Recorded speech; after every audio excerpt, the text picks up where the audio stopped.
Sorry, sorry for that. ঘুমের মাঝেই মনুষ্য উত্তাপ পেয়ে মিতু গুটিসুটি মেরে মুশফিকের বুক ঘেঁষে আসে। মুশফিক পরম শান্তিতে চোখ বন্ধ করে। রোদের ঝাপটা চোখে লাগতে মিতুর ভ্রু কুঁচকে যায়। বিরক্তিতে মুখ দিয়ে শব্দ বের করে নেয়।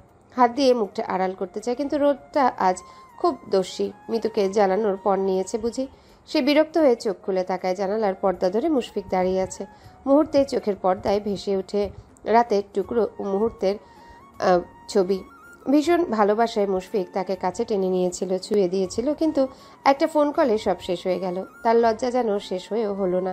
তাকে একা রেখে হুটহাট চলে যাওয়ায় সে যেমন অভিমানী হয়েছে, তেমনি মুশফিকের চড়া প্রশস্ত শরীর, তার চোখ, ঠোঁট, নাক এসব দেখে লজ্জায় ঠিকঠাক তাকাতে পারছে না। তাকে তাকাতে দেখে মুশফিক বলল, গুড মর্নিং। মিতু অভিমানে লজ্জায় আবারও কম্বল মুড়ি দিয়ে ফেলে। মুশফিকও হাল ছাড়বার পাত্র না। সে বিছানায় বসে কয়েকবার মিতুকে ডাকে, তাতেও মিতু সাড়া না দিলে চুপচাপ কম্বল মুড়ি দেওয়া মানবীর দিকে তাকিয়ে বলল, উঠে রেডি হও, আমরা এখনই বেরোবো, আর সারাদিন ঘুরবো। মিতু কম্বলের ভিতরে ভ্রু কুঁচকে নেয়। ঘুরবে? এ মেজরের সময় হবে? মুশফিক আবারও তাড়া দিল। ওঠো। মিতু মাথাটা বের করে আস্তে করে বলল, কোথায় যাচ্ছে? মুশফিক মিতুর দিকে তাকিয়ে বলল, হানিমুনে। মিতু কিছু না বলে চুপচাপ শুয়ে আছে। তার মন বলছে হানিমুন, দেখা যাবে হানিমুনে গিয়ে বউ রেখে অফিসে চলে আসবে। মিতুকে কিছু বলতে না দেখে মুশফিক বুঝতে পারে নারীর অভিমানের দেয়াল খুবই প্রখর। সামান্য কথায় অভিমান ভুলানো সম্ভব না। সে আস্তে করে মিতুর পাশে শুয়ে পড়ে। তার কাজে মিতু রাগি চোখে তাকায়। মিতুর রাগি চোখে তাকানো দেখে মুশফিক হেসে দেয়। মিতু ভ্রু কুঁচকে বলল, হাসছেন কেন? আমার রাগী চেহারাটা দেখলে সেনারা ভয়ে থতমত খেয়ে যায়। আর সেই মেজর মুশফিক আহসানের দিকে কি নাই নরম সরম নারীর আগে চোখে তাকায়, তাকে ভয় পাওয়াতে চায়। আশ্চর্য। মিতু অভিমানে টইটুম্বুর হয়ে গেল। সেই অভিমানী চেহারা দেখে মুশফিক বলল, তা বউ একটু রাগে চোখে তাকালে ভয় পেতেই পারি। বউয়ের কাছে মেজর কর্নেল সব তুচ্ছ। মুশফিকের কথায় মিতু খুশি হয়, কিন্তু তা ভাবে প্রকাশ করে না। গতকাল রাতে দুজনার একটু কাছাকাছি আসা যেন মিতুর লজ্জার পরিমাণ বাড়িয়ে দিয়েছে দ্বিগুণ। এই যে মুশফিকের সাথে কথা বলতে ইচ্ছা করছে, কিন্তু মুশফিকের দিকে তাকালে রাতের কথা মনে হচ্ছে। মুশফিকের নরম আদর, উষ্ণ ছোঁয়া। মিতু ঠায় মুশফিকের দিকে তাকিয়ে থাকে। মুশফিক মিতুর হাত টেনে তার বুকে রেখে বলল, তুমি কথা না বললে হৃৎপিণ্ডের চলাচল বন্ধ হয়ে যাবে মিতুল। মিতু বলল, কথা বলছি তো। আমার কাজ সম্পর্কে তোমার নিশ্চয়ই ধারণা আছে। সেনাবাহিনীদের কখনো ছুটি হয় না। যখনই ডাকবে নিজেকে হাজির করতে হবে। রাতে তোমাকে ছেড়ে যেতে আমার কষ্ট হয়েছে। রাগ করে থাকো না প্লিজ। মিতু বুঝে, কিন্তু তার মন বুঝে না। মন সারাক্ষণ মুশফিকের বুকে ঝাপটি মেরে থাকতে চায়। সে মাথা নাড়িয়ে বলল, রাগ করিনি। মুশফিক তার হাত ছেড়ে গালে ধরে বলল, তাহলে কাঁদছো কেন? মিতু মুশফিকের দিকে তাকিয়ে আছে। মুশফিক আলতো করে গা ছুঁয়ে দিচ্ছে। পুরনো অনুভূতি তাজা হয়ে ফিরে আসছে। মিতুর গা শিহরিত হচ্ছে। আমার খুব খারাপ লেগেছে, কষ্ট পাচ্ছিলাম, তাই কেঁদেছি। মুশফিক খুবই নরম কণ্ঠে বলল, সরি, আমি নিরুপায় ছিলাম। কোনো উপায় ছিল না। কোনো উপায় থাকলে কি এই তুলুমুলুকে ছেড়ে দিতাম? ওই মুহূর্তে ইম্পসিবল। মিতু মুচকি হাসে। সেই হাসি দেখে মুশফিক বলল, তুমি চাইলে বাকিটা এখনো ফুলফিল করতে পারি। আর্মিদের কাছে কোনো কিছুই না। মুশফিক চোখ মেরে বলল, কি? মুশফিক চোখ মেরে বলল, ওই যে। মিতু বিছানা থেকে লাফিয়ে উঠে বসে। কুচু। এমা সি এর কি আছে? I am your husband. Mitu দূরে সরে গিয়ে বলল, কুচু। মুশফিক কোলবালিশ বুকে নিয়ে বলল, তাড়াতাড়ি রেডি হয়ে নাও, বাইরে গিয়ে নাস্তা করব। আর হ্যাঁ, সাথে কাপড় নিও, আমরা থাকতে পারি। মিতু অবাক হয়ে বলল, আসলেই ঘুরতে যাচ্ছি। হ্যাঁ, কোথায়?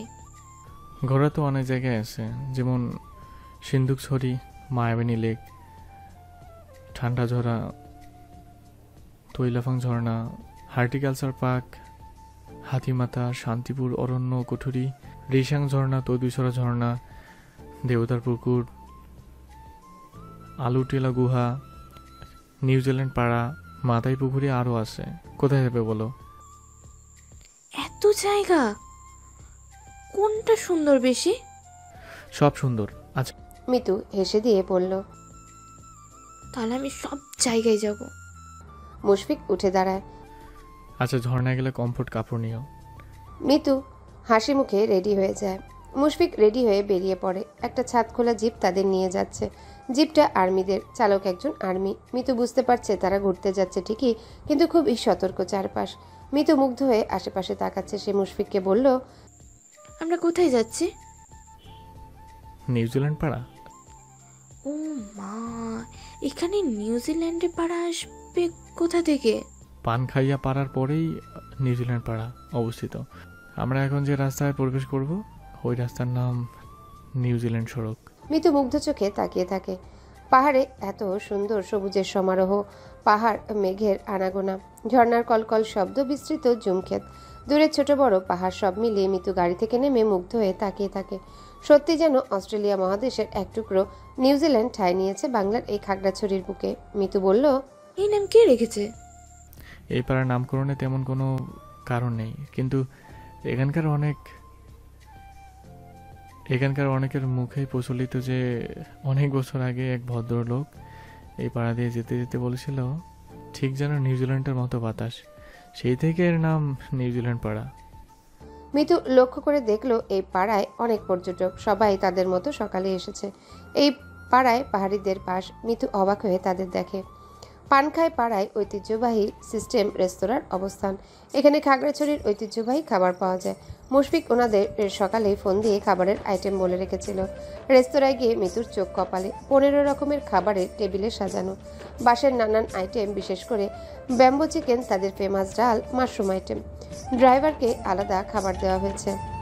এত খাবার দেখে মিতু অবাক হয়ে বলল, এত খাবার কে খাবে? আমি আর তুমি কোনো জায়গা ঘুরতে আসলে সেখানে বিখ্যাত খাবারগুলো খাওয়ার চেষ্টা করব। মিতু অবাক হয়ে দেখলো সবগুলো খাবারের স্বাদ ভিন্ন আর খুবই মজাদার। দুজনেই খাবার খেয়ে আবারও বেরিয়ে পড়ে। মুশফিক বলল, এখন আমরা স্বর্গের সিঁড়িতে যাব। স্বর্গ? অবাক হওয়ার কিছুই নেই, এটার নাম স্বর্গের সিঁড়ি, কিন্তু এটা স্বর্গে যায় না। যাওয়া যায় হাতিমাথা পাহাড়ের চূড়ায়। পাহাড়ের মাথাটা হাতির মাথার মতো দেখতে, তাই এর নাম হাতির মাথা। 2015 সালে স্থানীয়দের চলাচলের জন্য 12 লক্ষ টাকা খরচ করে নির্মাণ করা হয়। এখানে 300টি সিঁড়ি আছে। এই সিঁড়ি পেরোলেই হাতির মাথার সৌন্দর্য উপভোগ করতে পারবে। মিতু সিঁড়ি পেরোতে পেরোতে অবাক হয়ে চারিপাশে তাকাচ্ছে। পাহাড় ও জঙ্গলের মাঝ দিয়ে এই সিঁড়ি বয়ে গেছে। মুশফিক শক্ত করে তাকে ধরে হাঁটছে। মিতু হাত ছাড়তে চাইলে সে বলে, নিচের দিকে তাকিয়েছো? পড়লে আমার বউ শেষ। মিতু হেসে ওঠে। অনেক কষ্ট করে মিতু হাতির মাথায় পৌঁছায়।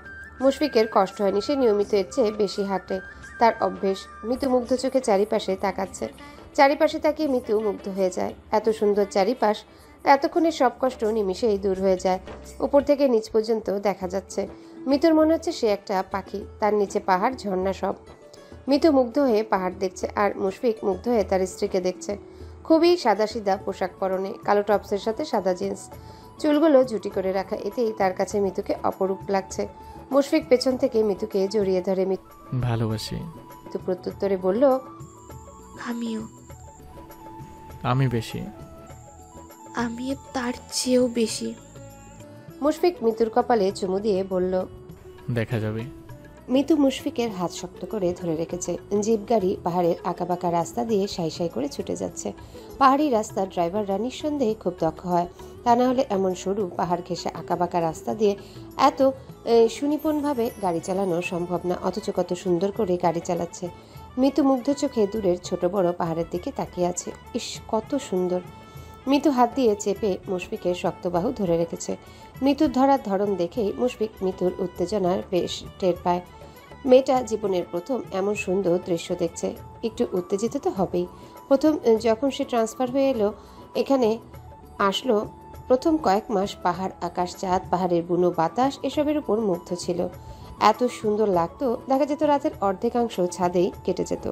রাতের আকাশ ভরা তারা, চাঁদ, ঠান্ডা বাতাস যেন ফিসফিস করে শান্তির বার্তা নিয়ে আসতো। এই কয়েক বছর থাকতে থাকতে এখন অভ্যস্ত হয়ে গিয়েছে। চোখে মুগ্ধতা থাকলেও এখন আর পাহাড় থেকে বুক ছলাৎ করে ওঠে না। মিতুকে কাছে টেনে বলল, ভালো লাগছে? ভীষণ। এত সুন্দর কেন চারপাশ? তুমি তার থেকেও বেশি সুন্দর। মিতু হাসে। স্বামীর সুন্দর সহজ স্বীকারোক্তি তার মন দ্বিগুণ ভালো করে দেয়। সব মেয়েরাই স্বামীর থেকে এমন প্রশংসা আশা করে। মিথ্যা করে হলেও মেয়েদের প্রশংসা করা উচিত। মেয়েরা যার উপর খুশি থাকে তার জন্য নিজের জীবন উৎসর্গ করতেও ভাবে না। মিতু জানালা দিয়ে বাহিরের ঢালু রাস্তার দিকে তাকিয়ে বলল, আমরা কোথায় যাচ্ছি? আলুটিলা গুহা। কি নামগুলো খুব অদ্ভুত। এটা কি প্রাচীন গুহা? হ্যাঁ, আলুটিলা একটা পাহাড়ের নাম। আমরা ঢাকা থেকে আসার সময় ওই পাহাড় পেরিয়ে এসেছি। স্থানীয়দের কাছে আলুটিলা পাহাড় মাতাই হাকর বা দেবতার গুহা নামে পরিচিত। মুশফিক কথা বলতে বলতেই গাড়ি থামে। সে আর মিতু হেঁটে গুহার দিকে চলে যায়। ড্রাইভারকে বলে সামনে ঝর্ণার রাস্তায় গিয়ে থাকতে। মিতু মুশফিকের হাত শক্ত করে ধরে রেখেছে। মুশফিক গুহায় প্রবেশের আগে মূল গেটের কাছ থেকে দুজনের জন্য টিকিট কাটে। জনপ্রতি টিকিটের মূল্য 40 টাকা। মুশফিক মশাল নিল। মিতু ভ্রুকুচকে বলল, এটা কি? মশাল। কি করবেন এটা দিয়ে? মুশফিক কিছু বলার আগে একজন গাইড মশালের আগুন জ্বালিয়ে দিল। মুশফিক মিতুর দিকে তাকিয়ে বলল, গুহার ভেতর অন্ধকার, আমাদের রাস্তা চলতে সুবিধার জন্য এই মশাল নেওয়া। অন্ধকার? এত বড় গুহা! এই গুহার দৈর্ঘ্য কত? এই গুহার দৈর্ঘ্য 350 ফুট। মিতুর কেমন ভয় ভয় লাগছে। সে বলল, বেরোতে কতক্ষণ লাগবে? মুশফিক মশালের লাল আলোয় মিতুর ফ্যাকাশে চেহারাটা দেখে বলল, বেশি না, 10 থেকে 15 মিনিট। মিতু নিশ্চুপ হয়ে আছে। তার মনে হচ্ছে পাহাড়ের বৃদ্ধ ভূতেরা তার পেছনে আসছে। মানুষের কথাগুলো কেমন গমগমে শব্দ ছড়াচ্ছে। মুশফিক বলল, তুমি কি ভয় পাচ্ছ? ভয় কি আছে, আমি আছি না। আমি থাকতে মিতুলের গায়ে টোকা দেওয়ার হিম্মত কারণেই। মিতু জানে মুশফিকের কাছে থাকা মানে সে নিরাপদ। সে আশেপাশে ভয়ে ভয়ে তাকিয়ে হেঁটে যায়। আশেপাশে আরও মানুষ আছে, তারাও হাঁটছে। একটা মেয়ে পাথরে হোঁচট খেয়ে নিচে পড়ে যায়। পিচ্ছিল পাথর হাতে লাগাতে ভাবে সাপ। সে ভয়ে সাপ সাপ বলে চিৎকার দিয়ে গুহা কাঁপিয়ে তোলে। মেয়েটার চিৎকারে মিতুও ভয় পেয়ে চিৎকার দিয়ে ওঠে। মুশফিক মিতুকে বুকে জড়িয়ে নেয়, আস্তে করে বলে, শান্ত হও। মিতুর সাপে খুব ভয় পায়। সে বলে, সাপ? না, এখানে পর্যটকরা আসে। সাপ না আসার ব্যবস্থা করে রাখা আছে, নিচে অন্য কিছু। মশালের আলোতে দেখা যায় এটা একটা চিকন লম্বা পাথর। মুশফিক মিতুর দিকে তাকিয়ে পা চালিয়ে বের হয়ে আসে। গুহার বাইরে এসে যেন মিতুর বুকে প্রাণ ফিরে আসে। তার দিকে তাকিয়ে মুশফিক বলল, মিতু গাল ফুলিয়ে বলল, এই একদম ভীতু বলবেন না। অন্ধকার আর একটু সাপে ভয় পায়। তাছাড়া আমি সাহসী। আগে বলতে এই গুহায় না যেতাম। না গেলে সারা জীবন আফসোস থেকে যেত যে কিনা কি আছে এই গুহায় দেখলাম না। মিতুর কথায় মুশফিক হেসে বলল, আর কি সামনে যাবে নাকি বাসায় ফিরে যাবে? মিতু অবাক হয়ে বলল, বাসায় যাব কেন? বেলা 12টা বাজে মাত্র। তোমার ফ্যাকাশে চেহারা দেখে বললাম। মিতু মুশফিকের পাথর কোদা বুকে আলতো আঘাত করে বলল, আমি মোটেই ভীতু না। আজ সারা দিন ঘুরবো, নো বাসায় ফেরাফিরি। দুজনের হাতের আঙ্গুলে আঙ্গুল রেখে তারা সরু রাস্তা বেয়ে নেমে যায়। পাহাড়ের কোল ঘেঁষে পর্যটকদের সুবিধার কথা চিন্তা করে সিঁড়ি বানানো হয়েছে। মুশফিক আর মিতু সেই সিঁড়ি ধরেই হেঁটে যাচ্ছে। সিঁড়ির নিচ দিয়ে গাছগাছালি দেখে মনে হচ্ছে সৌন্দর্য যেন আরও বৃদ্ধি পেয়েছে। মিতু হাঁটতে হাঁটতে ক্লান্ত হয়ে গেল। আমরা আর কতক্ষণ হাঁটবো? বেশি না, একটু। কোথায় যাচ্ছি? রিশাং ঝর্ণায়। ও মাই গড, ঝর্ণা! হ্যাঁ, খুব সুন্দর। আচ্ছা, এই নামগুলো এত অদ্ভুত কেন? মুশফিক হাসে। খাগড়াছড়ি জেলার রাঙ্গামাটি উপজেলায় সাম্পাড়া গ্রামে রিশাং ঝর্ণা অবস্থান। স্থানীয়দের কাছে রিশাং ঝর্ণা সাম্পাড়া রিশাং ঝর্ণা নামে পরিচিত।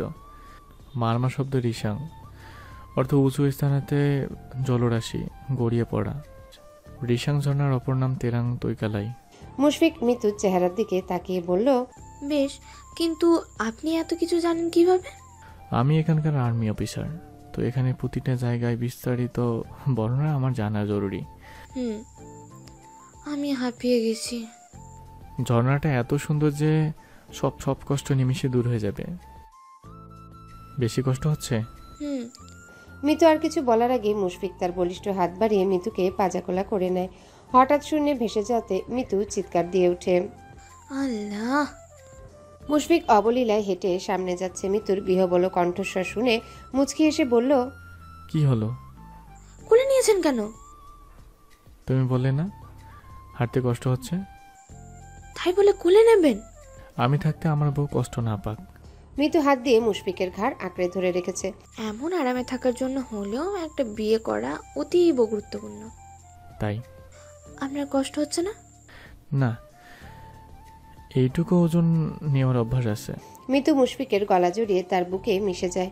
মুশফিকের চোখ জোড়া মুহূর্তে শিকারী হয়ে যায়। চোখের তারায় বিরাজ করে বন্য এক হিংস্রতা। মিতুর গালে নাক ছুঁয়ে বলল, কি হচ্ছে? এত কাছে আসছো কেন? এটা পাবলিক প্লেস না। মিতু যেন খানিক লজ্জা পেল। সে তো কাছে যায়নি, বরং মেজরই কাছে এসেছে। অথচ তাকে কি বলছে এসব? মেজর খুব খারাপ পাজি। আপনার কষ্ট হচ্ছে।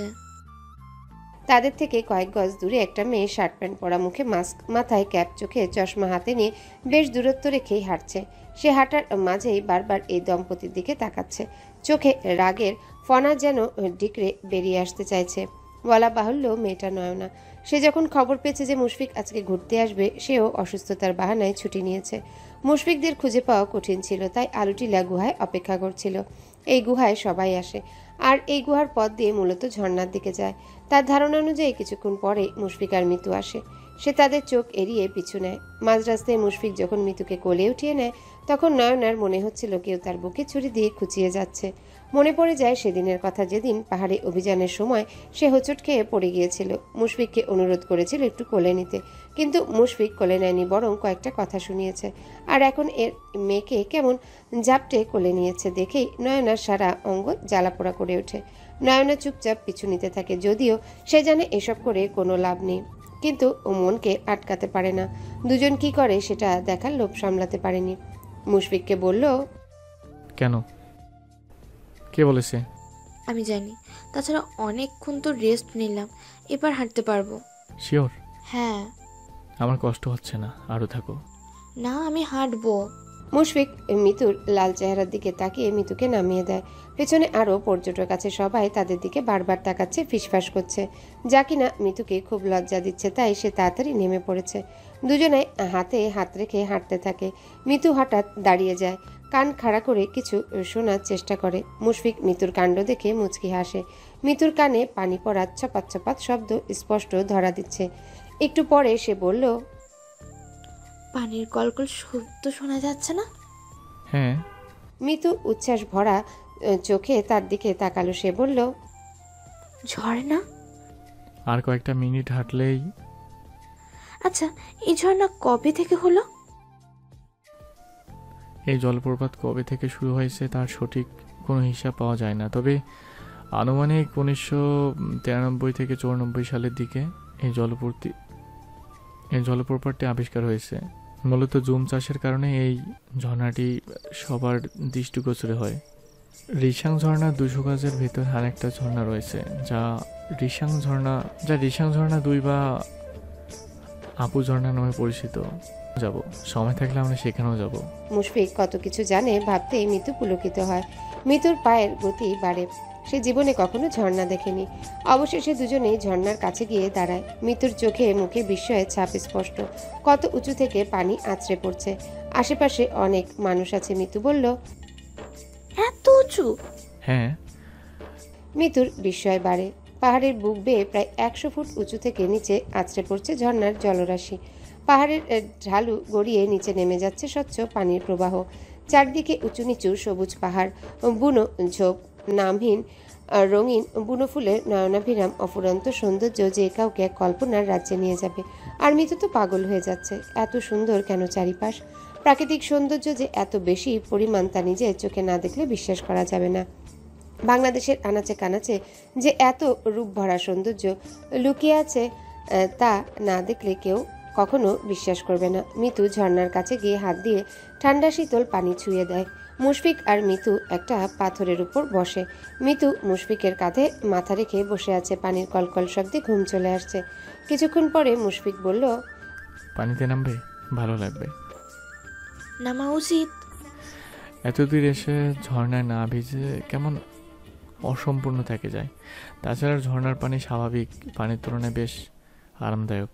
মিতু আর মুশফিক একে অপরের হাত ধরে ছোট বড় পাথর ডিঙিয়ে ঝর্ণার খুব কাছে আসে। মিতু ভাবে এত পানি কই থেকে আসে, আল্লাহ এত মহান। মুশফিক আর মিতু একে অপরের গায়ে পানি ছিটিয়ে দেয়।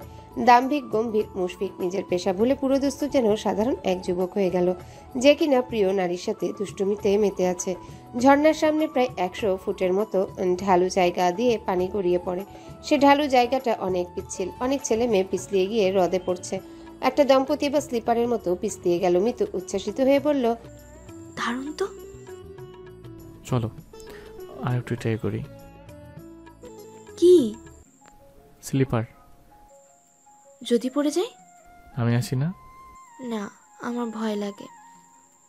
মুশফিক ততক্ষণে ভিজে একাকার। সে পিচ্ছিল ঢালু জায়গাটার দিকে এগিয়ে যায়, তারপর বসে সামনের দিকে একটু বাড়তেই ঝড়ের গতিতে হ্রদে গিয়ে পড়ে। তারপর মিতুর দিকে তাকিয়ে বলল, খুব মজা দাও, তুমি আসো। মিতু অবাক হয়ে মুশফিককে দেখছে। এই মুশফিকের মাঝে একটুও দাম্ভিকতা নেই, বরং সাধারণ এক প্রেমিক পুরুষের সব গুণ বিদ্যমান। মুশফিক একবার যাওয়াতে মিতুর সাহস হয়। সে আস্তে ধীরে এগিয়ে যায়।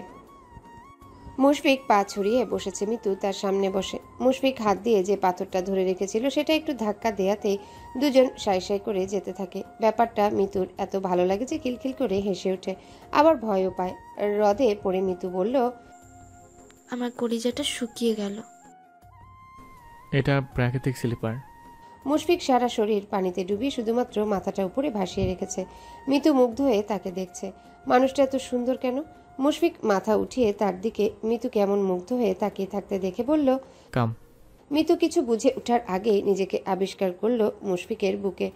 ঠান্ডা শরীর জুড়ানো পানি, তার উপর মুশফিক নামক পুরুষের হিংস্র চোখ, শিরশিরানো স্পর্শ, সব মিলিয়ে মিতু নেতিয়ে পড়ে। মাথাটা ভাসিয়ে দেয় পানির স্রোতে। মুশফিক আরও কাছে টেনে নেয়। বেসামাল ইচ্ছেরা বাসা বাঁধে মন পিঞ্জিরায়। অনুভূতিরা লুটোপুটি খায় হৃদয় অঙ্গনে।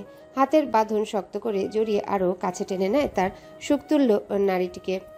সবকিছুই এত সুন্দর হতে পারে, তাই রমণীর সংস্পর্শে না আসলে বুঝি জানাই হতো না।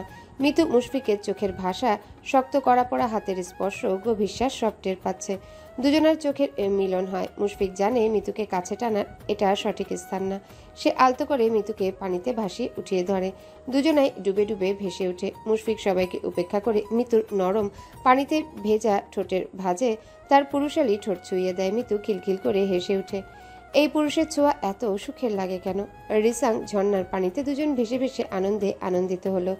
মুশফিক গাড়িতে বসেও এদিক ওদিক সতর্ক চোখে তাকাচ্ছে। তার কেমন শরীর ভাল লাগছে। যখন কোনো বিপদ আশেপাশে থাকে তখনই তার এমনই লাগে, অস্বস্তি হয়, শরীর ভাল লাগে। ঝর্ণা থেকে এমন লাগছে মনে হচ্ছে হিংস্র কোনো চোখ তাদের দিকে ধারালো দৃষ্টি মেলে তাকিয়ে আছে। অল্প বয়সী কয়েকটা ছেলে ঘুরে ফিরে মৃত্যুর দিকে তাকাচ্ছিল। আরেকটা ব্যাপার, ওখানে নয়না ছিল। ক্যাপ, মাস্ক যাই পড়ুক না কেন, মুশফিকের দক্ষ চোখের কোণ হতে এড়ানো অসম্ভব। মিতুকে বলেনি নয়নার কথা। ও কি আনন্দে আছে এই মেয়ের কথা বলে সময়টা নষ্ট করতে চায় না। যদিও কোনো রিসোর্টে থাকার কথা ছিল, কিন্তু মুশফিক রেস্টুরেন্টে দুপুরের খাবার খেয়ে বাংলোতে চলে এসেছে। মিতুকে রেখেই অফিসে ছুটেছে। মিতু গাল ফুলিয়ে বলল, আপনি আমার জন্য ছুটি পেয়েছেন, এখন অফিসে কেন? মুশফিকের ভ্রু কুঁচকে আছে। সে বলল, একটা জরুরি কাজে যাচ্ছি, কনফার্ম করে চলে আসবো। তুমি দরজা আটকে বসে থাকো। মেইন ডোরে কেউ কলিং বেল দিলেও খুলবে না। আমি আসলেই চাবি দিয়ে খুলবো, মনে থাকবে? মিতু মাথা নেড়ে বলল, থাকবে। মুশফিক চলে যাওয়ার পর মিতু মুশফিকের শার্ট নিয়ে বিছানায় শুয়ে পড়ে। শার্টটা নাকে চেপে ধরে মুশফিকের ঘ্রাণ পায়। আশ্চর্য, সে তো এতক্ষণ মুশফিকের সাথেই ছিল, কিন্তু এমন লাগছে যেন পারলে মুশফিককে তার বুকের খাঁচায় আটকে রাখত। মন তাকে বলল, এই পুরুষটা ভয়ঙ্কর প্রেমিক পুরুষ।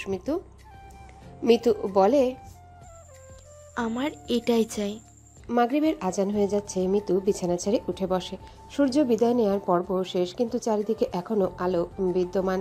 মিতুর পরনে ট্রাউজার আর গেঞ্জি। ঘণ্টাখানে ঘুমানো হয়েছে। মিতু হাতের মোবাইলটার গ্যালারি ওপেন করে। সেখানে জমা হয়েছে নতুন কিছু ছবি। মিতু একটা একটা করে ছবি দেখছে। ছবিতে মুশফিককে আরো বেশি সুন্দর লাগছে। বেশিরভাগ ছবিতেই হয় মুশফিক তার দিকে তাকিয়ে আছে, না হয় সে মুশফিকের দিকে তাকিয়ে আছে। ঝর্ণার কাছে গিয়ে উঠানো ছবিগুলো বেশি সুন্দর হয়েছে। একটা ছবিতে মুশফিক তাকে পেছন থেকে জড়িয়ে রেখেছে। দুজনার মুখায়ব হাস্যোজ্জ্বল। মিতু ছবিটা তার লক স্ক্রিনে দেয়। তখনই টুংটাং করে মোবাইলে মুশফিকের কল আসে। মিতু খানিকটা সময় নিয়ে ফোনটা রিসিভ করে।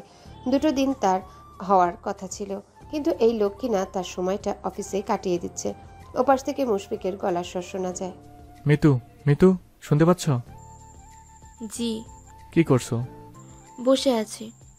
কেউ এসেছিল বাসায়? মিতু অবাক হয়ে বলল। কোথায়? বাসায়? মিতু উত্তর না দিয়ে পাল্টা প্রশ্ন করে। কেউ আসার কথা ছিল নাকি? মিতু, যা জিজ্ঞাসা করছি তার উত্তর দাও। কেউ বোধহয় আসেনি। এতক্ষণ আমি ঘুমিয়েছিলাম, আসলেও জানি না। আচ্ছা। মিতু আস্তে করে বলল। কখন আসবে? একটু পরে আসছি। মিতু ফিসফিস করে বলল। মিস করছি। আসছি। ওকে। মুশফিক ফোন রাখার আগে আবারও বলল। মিতু, তুমি ঠিক আছো তাই না? শোনো, বাইরে অন্ধকার হয়ে গেছে, ভুল করেও বাইরে যাবে না। কেউ আসলে কোনো শব্দ তো দূরের কথা, দরজার কাছেই যাবে না, বুঝছো? বুঝেছি। মুশফিক ফোনটা রেখে স্বস্তির নিঃশ্বাস নেয়। এতক্ষণ জেনারেল অফিসার আর সে গোপন এক অভিযান নিয়ে আলোচনা করছিল। আজকে মুশফিক রিসাং ঝর্ণার কাছে অপরিচিত কিছু সন্দেহভাজন ছেলেকে লক্ষ্য করেছে। সে শতভাগ নিশ্চিত যে তারা পর্যটক না, কারণ পর্যটকরা প্রাকৃতিক সৌন্দর্য না দেখে কোনো সাধারণ মানুষকে খুঁটিয়ে খুঁটিয়ে দেখবে কেন? সেনাবাহিনী নিরাপত্তা কর্মীদের জানানো হলে তারা নিশ্চিত করে যে মাদক পাচারের যে দল আছে, আজকে সে দলের কাউকেই নজরে আসেনি। সুতরাং এই ছেলেগুলো নতুন, যেন সন্দেহ না করার খুব সহজে সৈনিকদের আক্রমণ করা যায়। মুশফিকের তীক্ষ্ণ ভ্রু আরও কুঁচকে যায়। ছেলেগুলো মৃত্যুর দিকে বেশি তাকাচ্ছিল, তাই তো আর কোথাও যায়নি, এমনকি রিসোর্টেও থাকেনি, বরং বাসায় চলে এসেছে। এই কটেজ যেহেতু সেনানিবাসের আওতায়, তাই এখানে সার্বক্ষণিক সৈনিকরা পাহারায় থাকে, ঝুঁকি নেই। মিতুকে নিয়ে তার যত চিন্তা। কিছুদিনে যেন মেয়েটা তার হৃৎপিণ্ড হয়ে গিয়েছে। ওর কিছু হয়ে যাওয়া মানে সে ভেঙে পড়া। মিতুর সাথে কথা বলে তার কিছুটা ভালো লাগছে, যদিও এত সহজে কোনো কালপিট এই এরিয়ায় প্রবেশ করতে পারবে না। কিন্তু মিতুর ক্ষেত্রে সে ঝুঁকি নিতে রাজি না। জেনারেল অফিসারের সাথে কথা শেষ করে সে কটেজে ফিরে আসে, লক খুলে ভেতরে প্রবেশ করে। মিতু রান্না করছিল। দরজা খোলার শব্দ পেয়ে সে পিছু না ফিরে বলল। সাদা ভাত আর পাহাড়ি মুরগি রান্না করেছি। পাহাড়ি মুরগি আপনার ফেভারিট না? মুশফিক সিভিল ড্রেসেই বেরিয়েছিল। সে হাতের ব্যাগটা সোফায় রেখে মিতুর কাছে এগিয়ে আসে। রান্না এখনো শুরু হয়নি। মিতু মশলা দিয়ে মাংসটা মাখাচ্ছে।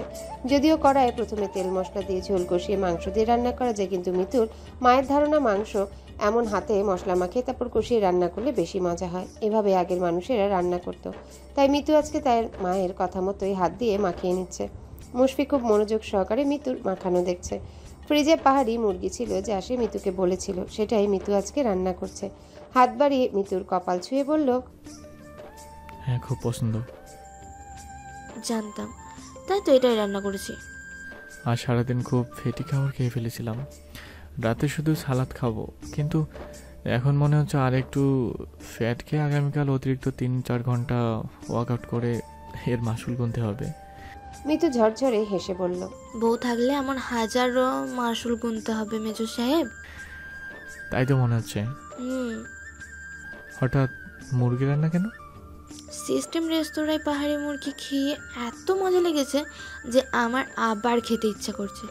ভাবলাম যেহেতু ফ্রিজে মুরগি আছে, তাহলে আর দেরি করি না। কে কখন মারা যায় তা তো বলা যায় না।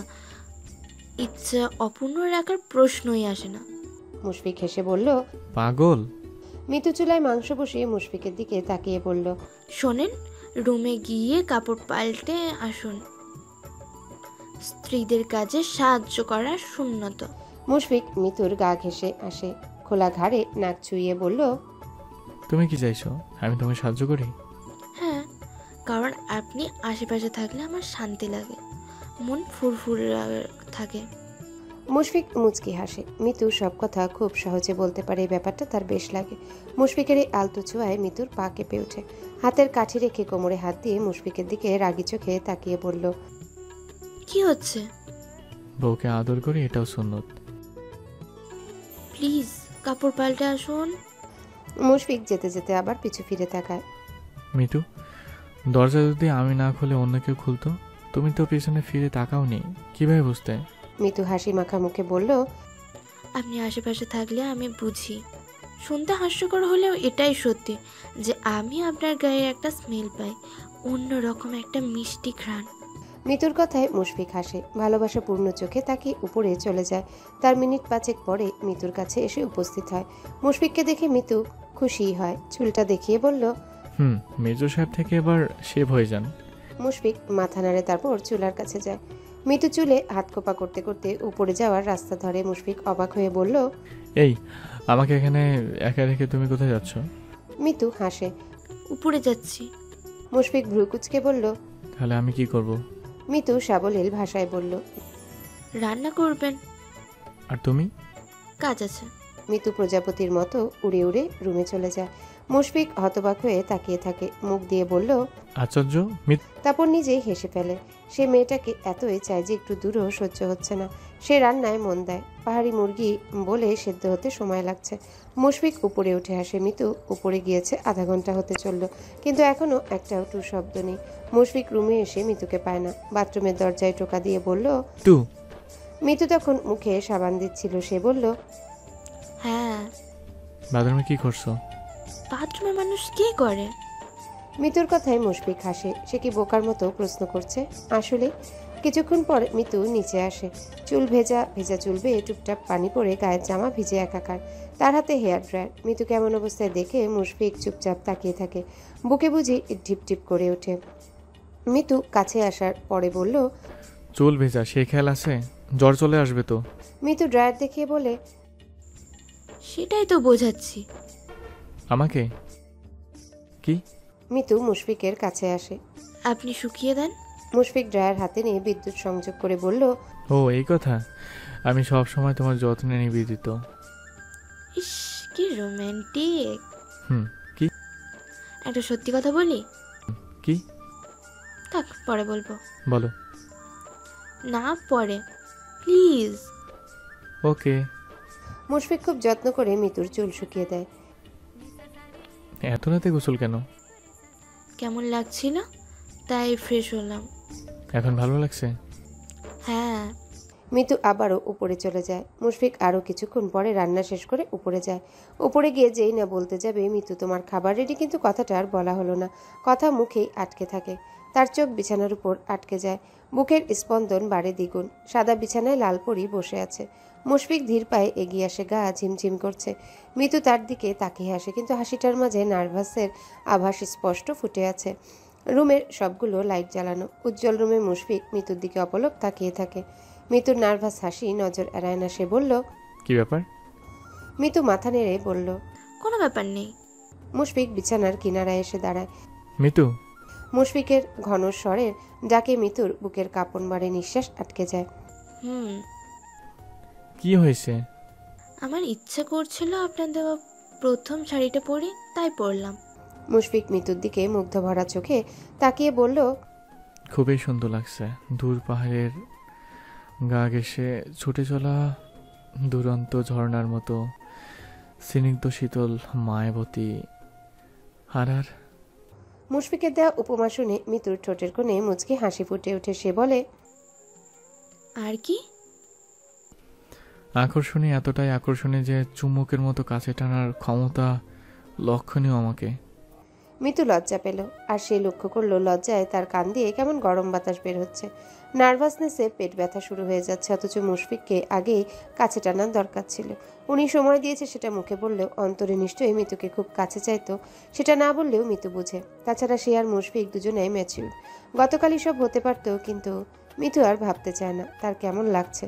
মিতুর লজ্জামাখা চেহারা দেখে মুশফিক তাকে স্বাভাবিক করতে বলল, আমার জন্য এসেছ? তাহলে প্লিজ লজ্জা পেও না। আমার জন্য যেহেতু সেজেছো, তাহলে আমাকে দেখতে দাও। মিতু এবার সত্যি সত্যি হাত দিয়ে মুখ ঢেকে বলল, ইস, তাকাবেন না। কি করব? মিতু বিছানার একপাশে রাখা আলতার কৌটাটা দেখিয়ে দেয়। মুশফিক আলতা হাতে নিয়ে অবাক হয়ে বলল, এটা সেই আলতাটা না যেটা আমি বিয়ের আগে দিয়েছিলাম? হ্যাঁ। তুমি এটা এখনো রেখেছো? রাখবো না। আপনার দেওয়া কিছু আমার কাছে খুবই স্পেশাল। মুশফিক ততক্ষণে হাঁটু মুড়ে ফ্লোরে বসে পড়েছে। মিতুর নিটল নরম ফর্সা পায়ের দিকে কিছুক্ষণ তাকিয়ে থাকে। মেয়েটা আসলেই সুন্দর। এই যে পাগুলো কি সুন্দর মোলায়েম। মুশফিক খুব যত্ন করে আলতা দিতে থাকে, যদিও ঠিকঠাক দিতে পারছে না। জীবনে প্রথম কাউকে আলতা দিয়ে দিচ্ছে। আলতা গড়িয়ে গড়িয়ে তার ট্রাউজার ভিজিয়ে দিচ্ছে। আলতার ঠান্ডা স্পর্শ, মুশফিকের হাতের ছোঁয়া সব মিলিয়ে মিতু দম বন্ধ করে বসে থাকে। কিছুক্ষণ পরে যখন আলতা দেওয়া শেষ হয় তখন মুশফিকের মুখে বিজয়ের হাসি ফুটে ওঠে। সাদা পায়ে লাল আলতা যেন হীরাখচিত কোনো মুকুটের মতো জ্বলজ্বল করছে। মুশফিক তার মোবাইল দিয়ে মিতুর আলতারাঙা পায়ের ছবি তুলে, তারপর মিতুর দিকে তাকায়। দুজনের চোখের মিলন হয়। মুশফিক তার মাথার চুল খামচে ধরে কিছু ভাবে, তারপর বলল, মিতু। মিতু জানে মুশফিক কি বলবে। সে ঘোর লাগা চোখে মুশফিকের দিকে তাকিয়ে থাকে। মুশফিক আবারও বলল, মিতু, খুব সুন্দর লাগছে। এই সুন্দর পাকে উপহারস্বরূপ কিছু না দিলেও অন্যায় হয়ে যাবে। মিতু, মিতু, আমি এই মুহূর্তে কোনো প্রকার অন্যায় করতে রাজি না। উপহারস্বরূপ তার পুরুষালী ঠোঁট আলতো করে মিতুর আলতারাঙা পা ছুঁয়ে দেয়। মিতু আদরে আবেশে চোখ বন্ধ করে নেয়। মিতুর দিকে তাকিয়ে মুশফিক পরপর আরো কয়েকটা চুমু দিয়ে দেয়। মিতু চোখ খুলে তাকায়। মুশফিক হাত দিয়ে পা আলতো করে ছুঁয়ে দেয়। মিতুর গা অবশ হয়ে যাচ্ছে। মুশফিক উঠে দাঁড়ায়। মিতু আর মুশফিক একে অপরের দিকে তাকায়। মিতু উঠে দাঁড়ায়।